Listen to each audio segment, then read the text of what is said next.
Ticket రావడం దగ్గర నుంచి మంత్రి పదవి దాకా ఆయన ప్రస్థానమే ఓ సంచలనం. పైగా ఆయన ప్రత్యర్థి అల్లాటప్ప నాయకుడు కాదు, ప్రజలకు దగ్గరగా ఉండే ఎమ్మెల్యేలో ఫస్ట్ పొజిషన్ లో ఉంటారు ఆయన. అలాంటి పబ్లిక్ ఫిగర్ మీద ముక్కు ముఖం తెలియని వ్యక్తిని నిలబెడతారా అన్నారు.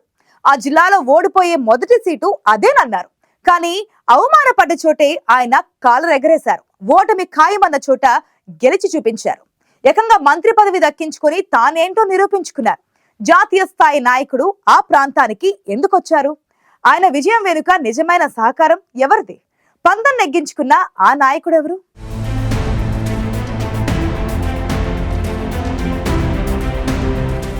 రాజకీయాల్లో ఎప్పుడూ ఏమైనా జరగొచ్చు. ఓడలు బండ్లవుతాయి, బండ్లు ఓడలవుతాయి. మరీ ముఖ్యంగా ఆంధ్రప్రదేశ్ రాజకీయాల్లో దశాబ్ద కాలంగా ఊహించని పరిణామాలు ఎన్నో జరుగుతున్నాయి. ఎంతో మంది నాయకులు ఊహించని విధంగా ఎమ్మెల్యేలయ్యారు. దశాబ్దాల రాజకీయ చరిత్ర ఉన్నవారు కనుమరుగయ్యే పరిస్థితి వచ్చింది. ఈ ఎన్నికల్లో కూడా కొందరి విజయ ప్రస్థానం చూస్తే ఆశ్చర్యం కలగక మానదు. ఇలాంటి వారిలో ధర్మవరం నుంచి గెలిచిన బీజేపీ ఎమ్మెల్యే సత్యకుమార్ గురించి ప్రత్యేకంగా చెప్పాలి. సత్యకుమార్ బీజేపీలో చాలా కీలకమైన నేత. జాతీయ స్థాయి రాజకీయాల్లో ఆయన ముఖ్యుడిగా ఉన్నారు. కొన్ని రాష్ట్రాలకు ఇన్ఛార్జిగా వ్యవహరిస్తూ అక్కడ విజయాల్లో కీలక పాత్ర పోషిస్తున్నారు. కానీ ఆంధ్రప్రదేశ్ రాజకీయాల్లో మాత్రం ఆయన పాత్ర చాలా తక్కువ. ఇంకా బాగా చెప్పాలంటే ఈ ప్రాంతానికి పెద్దగా పరిచయం లేని వ్యక్తి.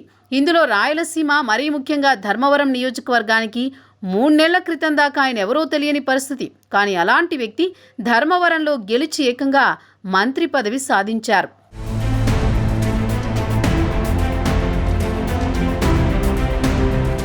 వాస్తవంగా ధర్మవరం రాజకీయాలు గతంలో ఎప్పుడూ లేని విధంగా గందరగోళ స్థితిలో ఉండేవి. 2019 ఎన్నికల్లో ఇక్కడ తెలుగుదేశం పార్టీ ఓటమి తర్వాత అప్పటిదాకా ఎమ్మెల్యేగా ఉన్న గోనుగుంట్ల సూర్యనారాయణ బీజేపీలోకి వెళ్లిపోయారు. దీంతో అక్కడ టీడీపీ నాయకుడు లేని పార్టీగా మారింది. ఇలాంటి పరిస్థితుల్లో పరిటాల శ్రీరామ్ 4.5 సంవత్సరాలు కష్టపడ్డారు. ఒకప్పుడు అసలు తెలుగుదేశం పార్టీ ఉందా అనే పరిస్థితి నుంచి తెలుగుదేశమే గెలుస్తుందనే స్థాయికి తీసుకొచ్చారు శ్రీరామ్. కానీ ఎన్నికలొచ్చే సమయానికి పొత్తుల్లో భాగంగా ధర్మవరం టికెట్ బీజేపీకి కేటాయించాల్సి వచ్చింది.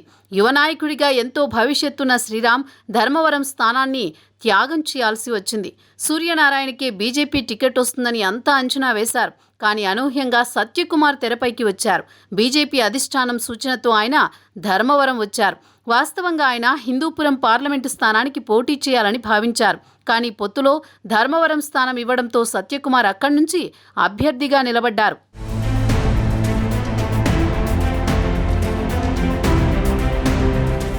సత్యకుమార్ ధర్మవరంలో అడుగుపెట్టే సమయానికే ఇక్కడ పరిటాల శ్రీరామ్ తప్ప మరొకరు గెలిచే పరిస్థితి లేదన్న అభిప్రాయం ఉంది.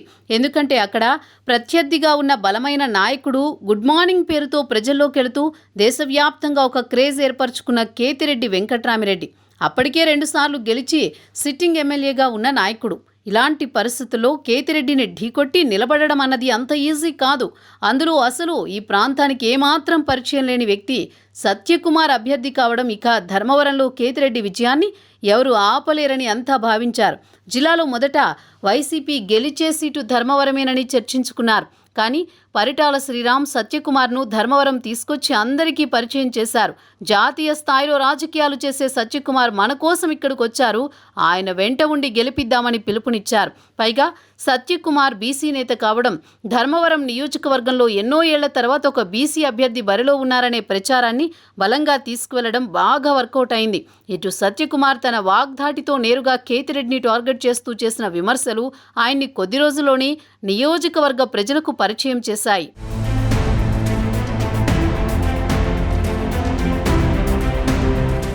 వాస్తవంగా ధర్మవరం నియోజకవర్గంలో బీజేపీకి సొంతంగా కనీసం 1% కూడా ఓటు బ్యాంకు లేదు. అలాంటి చోట సత్యకుమార్ నిలబడడం దుస్సాహసమేనని అంతా భావించారు. అయితే క్రమంగా సత్యకుమార్ బీసీ స్లోగన్తో పాటు యాంటీ కేతిరెడ్డి వేవ్ తీసుకొచ్చారు. ఇందుకోసం బీజేపీకి చెందిన ఒక టీం ప్రత్యేకంగా పనిచేసింది. సత్యకుమార్కి టికెట్ అనౌన్స్ అయిన రోజు నుంచి ఆ టీం ధర్మవరంలో పాగా వేసింది. గ్రామస్థాయిలో బీజేపీ లేకపోయినా తెలుగుదేశం పార్టీ సహకారంతో ముందుకు వెళ్లారు. పైగా శ్రీరామ్ గ్రామ గ్రామాన తిరుగుతూ సత్యకుమార్ గురించి ప్రచారం చేశారు. ఓవైపు తల్లి పోటీ చేసిన రాప్తాడులో, మరోవైపు ధర్మవరంలో 2 చోట్ల శ్రీరామ్ ప్రచారం సాగించారు. ఈ క్రమంలో తన విజయం ఖరారనుకున్న కేతిరెడ్డి డిఫెన్స్లో పడిపోయారు. సత్యకుమార్ని వ్యక్తిగతంగా టార్గెట్ చేయడం మొదలుపెట్టారు. ఆయన కులాన్ని, వ్యక్తిగత జీవితాన్ని ప్రస్తావిస్తూ ప్రచారం చేశారు. కానీ వీటన్నింటినీ సత్యకుమార్ ధైర్యంగా ఎదుర్కొన్నారు. ముఖ్యంగా చేనేత వర్గాలకు దగ్గరయ్యారు. పైకి ఏదో ప్రచారం చేస్తున్నారన్నట్లే కనిపించినా అంతర్గతంగా బీసీ సెంటిమెంట్ రాజేసి చాలామంది నాయకులను తన వైపు తిప్పుకున్నారు.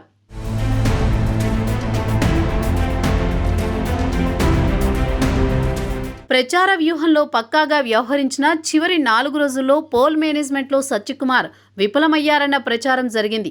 కానీ ఫలితాలు చూసిన తర్వాత కేతిరెడ్డితో పాటు వైసీపీ శ్రేణులు, రాజకీయ వర్గాలకు మైండ్ బ్లోయింగ్. కౌంటింగ్ రోజున పరిస్థితి చూస్తే మొదటి 10 రౌండ్లలో కేతిరెడ్డి భారీ మెజారిటీ దిశగా పయనించారు. అన్ని ప్రాంతాల్లోనూ కేతిరెడ్డికి 12,000కు పైగా మెజారిటీ వచ్చింది. కానీ ఎప్పుడైతే ధర్మవరం పరిసర ప్రాంతాల ఈవీఎంల లెక్కింపు మొదలు పెట్టగానే కథ అడ్డం తిరిగింది. కేవలం 2 రౌండ్లలో కేతిరెడ్డి మెజారిటీని తల్లకిందులు చేసింది.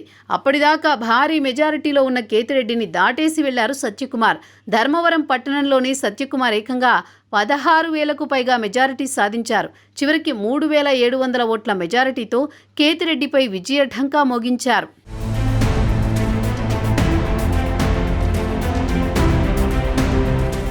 ధర్మవరంలో విజయంతో ఓ సంచలనంగా మారిపోయారు సత్యకుమార్. అక్కడితోనే ఆయన ప్రస్థానం ఆగలేదు. కూటమి అభ్యర్థులు ఏకంగా 164 స్థానాల్లో విజయం సాధించారు. వీరిలో తలపండిన నేతలు, రాజకీయ ఉద్దండులు చాలా మంది ఉన్నారు. కీలక నేతలంతా మంత్రి పదవి రేసులో ఉన్నారు. ఇలాంటి సమయంలో సత్యకుమార్ పేరు ఊసులోనే లేదు. కానీ బీజేపీ కోట అనుకోవాలో లేదా బీసీ కార్డు అనుకోవాలో తెలియదు కానీ సత్యకుమార్ అనూహ్యంగా మంత్రి పదవి సాధించారు. దీంతో కేవలం ప్రజల్లోనే కాకుండా జాతీయ స్థాయిలో కూడా ఆయన రాజకీయ చాణక్యం అందరికీ అర్థమైంది. బీజేపీలో 8 మంది ఎమ్మెల్యేలుగా గెలిస్తే వారిలో మంత్రి పదవి రేసులో దాదాపు 5-6 ఉన్నారు. కానీ వారందరినీ కాదని సత్యకుమార్కి మంత్రి పదవి రావడం మాత్రం ఓ సంచలనమనే చెప్పొచ్చు.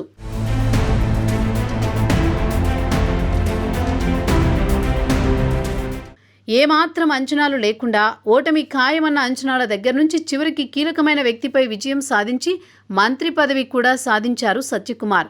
2024 ఎన్నికల్లో ఎవరి విజయం గురించైనా చెప్పాలంటే ముందు సత్యకుమార్ గురించి చెప్పొచ్చని విశ్లేషిస్తున్నారు రాజకీయ నాయకులు.